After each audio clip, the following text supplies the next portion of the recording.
think I took myself too serious. It's not that serious.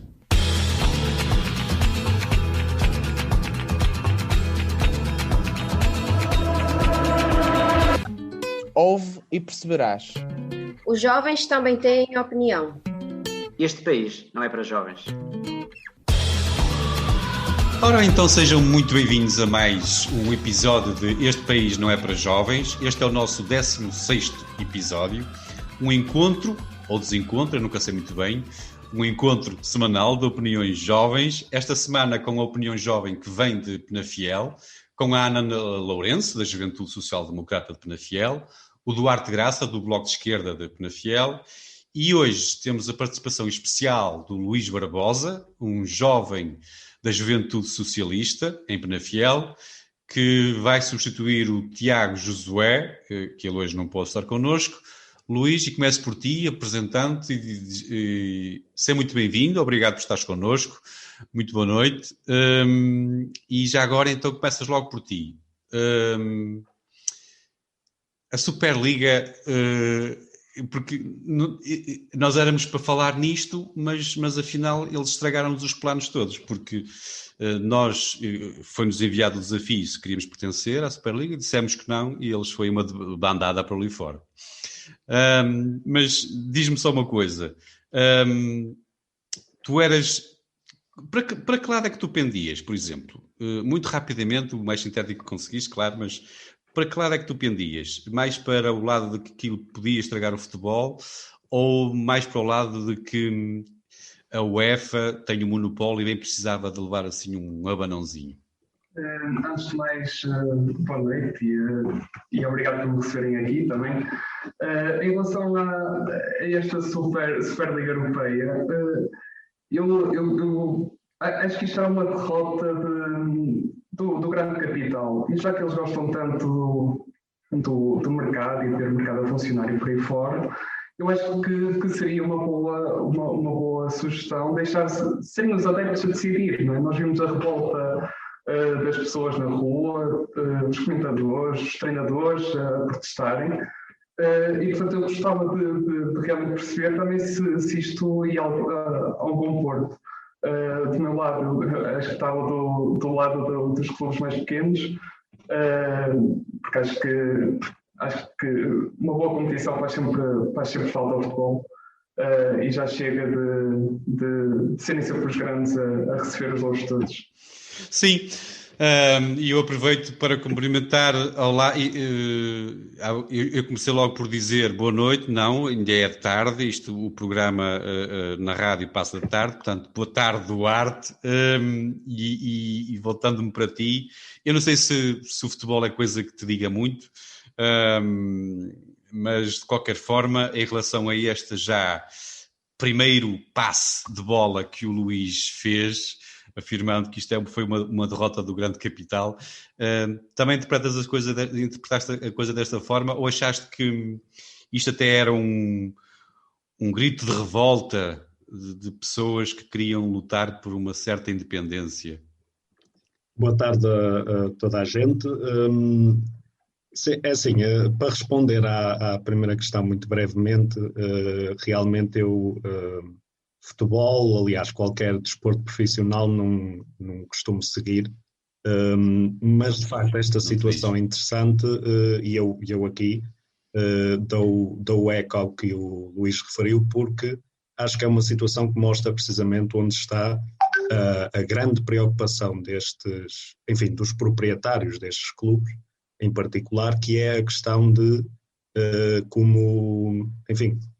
como fazer o máximo de dinheiro possível e, portanto, avançam com esta iniciativa.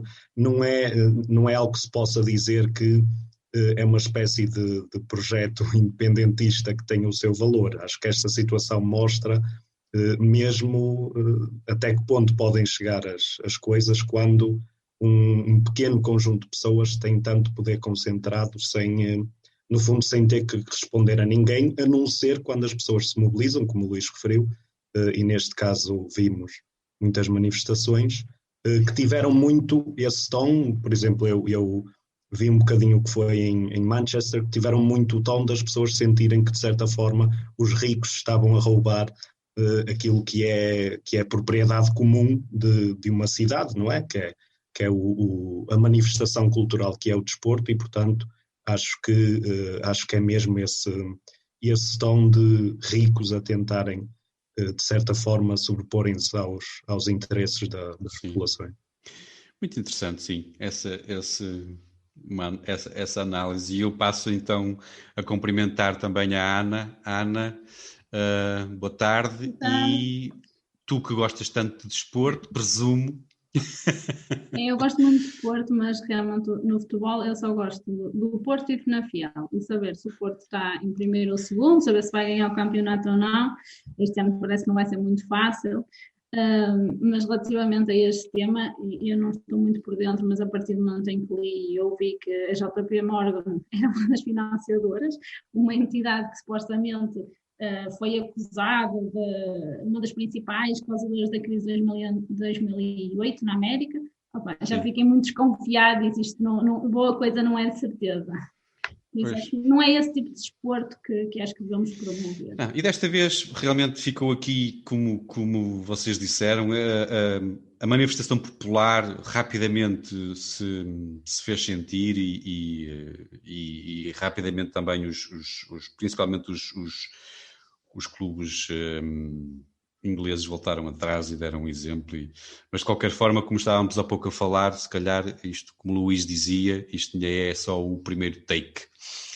E por falar em take, vamos então avançar, com Superliga ou não, vamos avançar nos nossos temas da semana. E avançamos então para os temas que os jovens de Penafiel querem trazer esta semana. E eu começava com a grande cena da Ana, exatamente porque gosta muito de desporto. A Ana quer trazer uma grande cena com atletismo. E eu até estava com receio que fosse para me provocar, portanto, porque não podem ver um homem mais redondinho, e então sugerem logo pistas de atletismo, é isto? Mas eu aí faço de companhia, que também estou a precisar de dar umas corridinhas, por isso podemos ir juntos. Então, muito boa tarde a todos. Eu hoje trago-vos realmente uma grande cena cheia de energia e positividade. Acho que estamos a precisar nestes tempos de pandemia. E trouxe a notícia de que esta semana a pista de atletismo de Penafiel, que está situada no Parque da Cidade, foi homologada pela Federação Portuguesa de Atletismo. Este é um complexo que orgulha a todos os penafielenses, especialmente os vários adeptos da modalidade. Também não fôssemos nós a cidade natal da atleta olímpica Fernanda Ribeiro, não é? Também quero dar só uma pequena nota que tem sido realizado um excelente desenvolvimento a nível das infraestruturas desportivas, que estão neste momento adjudicadas obras de vários polos desportivos, tanto no sul do concelho como no norte, e na minha freguesia está a ser construído o complexo desportivo das Termas São Vicente, que era uma ambição muito grande. Penafiel é efetivamente uma cidade com muitas associações desportivas, muito dinâmicas, e tenho a certeza que com as políticas certas estes equipamentos servirão especialmente os mais jovens, e que será mesmo muito importante após a fase de confinamento que estamos a viver neste momento. Mas este tema leva-me também ao outro que me deixa muito preocupada, e principalmente com os números que têm surgido durante e que se prevê que venham que se prevêem após este confinamento que estamos a viver, que é a obesidade infantil, especialmente, porque estamos a falar mais para jovens, mas também, obviamente, em adultos. Na obesidade infantil, apesar de nos últimos anos e nos dados de 2019 o número de crianças e jovens com obesidade ter reduzido, o valor ainda é mesmo muito elevado. Lá está a prever-se que venha a aumentar após a pandemia. É verdade, foi realizado um grande avanço a nível das escolas, que estão a cargo das autarquias e também a cargo do Ministério, por exemplo, nas emendas escolares, mas acho que é preciso muito mais, e é preciso muita sensibilização dos jovens, mas também dos pais. Mas também sabemos que, infelizmente, normalmente a comida mais saudável também é a mais cara, e às vezes opta-se pela comida que faz um bocadinho mais mal. Mas depois tive esta semana em contacto com uma colega que me falou sobre este problema, e por isso também decidi trazê-lo aqui hoje para vocês. E é incrível como é que em 2018 o governo, ou seja, o Estado, lançou um concurso público para a contratação de mais nutricionistas, 44 lugares. repare, fiquei espantada como é que apenas 2 desses lugares eram para a região norte. Mas fiquei ainda mais espantada como é que passados quase 3 anos este concurso ainda não está terminado. Ou seja, estas pessoas, estes profissionais de saúde, ainda não estão a exercer as suas funções e a ajudar efetivamente quem precisa. Pronto, e deixo aqui este rap, que na minha opinião é mesmo urgente que estes profissionais... Mas repete lá então, por favor, só, portanto, quantos lugares, há 3 anos que abriram, 44, quantos lugares? Mas apenas 2 são para a região norte. 33, salvo erro, são para a região de Lisboa e Vale do Tejo. Eu acho que isso é bom sinal, isso, portanto, nós cá em cima não precisamos, a obesidade está toda lá em baixo em Lisboa. Bom, se fosse por aí, acho que não faz sentido nenhum, acho que os números deveriam ter sido pelo menos muito. Muito bem. Deixa-me então ouvir o Duarte. E Duarte, e aqui a Ana trouxe-nos 2 temas, portanto, primeiro a homologação da pista de atletismo de Penafiel, e muitos parabéns por isso, acho que é bom para todo o concelho e é bom até para toda esta região. E depois este problema a obesidade infantil. Como é que tu vês a obesidade infantil? Como é que vocês jovens veem a obesidade infantil? Neste caso, esta preocupação.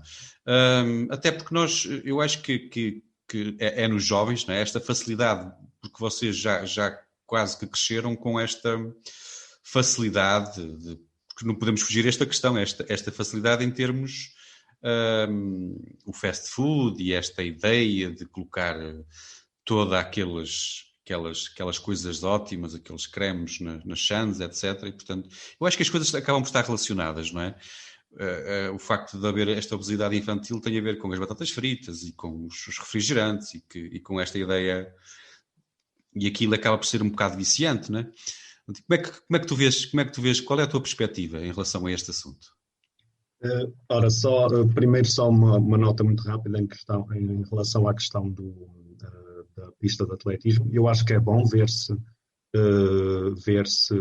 mais e mais passos em direção a diversificar aquilo que é a oferta no desporto. Excelente. Exatamente. Vocês em Penafiel, agora só uma nota muito rápida, mas vocês em Penafiel até nem se podem queixar, vocês estão muito bem servidos de equipamentos, têm vários equipamentos. Não? Sim, em termos de infraestruturas existe de facto bastante oferta e como a Ana estava a referir, há bastante associativismo no domínio do desporto. No desporto. Acho que, a par disso, de qualquer forma, ainda há bastantes avanços a fazer neste domínio, sobretudo, por exemplo, nós falamos muitas vezes da importância da questão do desporto nas camadas mais jovens da população, mas há também a grande questão sobre a temática, não é uma das grandes conversas deste momento, que é a questão do envelhecimento ativo. E acho que, de uma forma integrada, se deveria começar a ter mais atenção em termos políticos, sobretudo, e em termos sociais, à necessidade que existe de promover a participação o máximo possível das pessoas, já depois da fase em que contribuíram para a sociedade através do seu trabalho, promover a sua participação em associativismo, a sua participação ao nível de prática desportiva, de exercício físico. Acho isso uma questão central e acho, de certa forma, não tem havido a resposta que considero necessária. Mas em relação à questão da obesidade, eu acho que, como a Ana referiu, acho que existe a dimensão da educação e a dimensão da saúde. Por um lado, no que toca à educação, nós ainda não temos, aliás, não é só em relação ao desporto, mas em relação a muitas áreas da vida em sociedade, nós não temos uma educação que seja muito formativa. Temos um sistema de educação que é essencialmente informativo. Portanto, transmite-se informação, na matemática é isto, na história é isto e por aí fora, mas não existe aquela ideia, não existe a prática, aliás, de formar as pessoas para a cidadania. E isso deveria ser feito no desporto, como, por exemplo, ensinar às pessoas aquilo que é o seu envolvimento no plano da nossa democracia, enquanto cidadãs, aquilo que é a formação que precisam ter para saber lidar com questões práticas como impostos, finanças e tudo isso, questões do dia-a-dia. Portanto, Acho que no plano da educação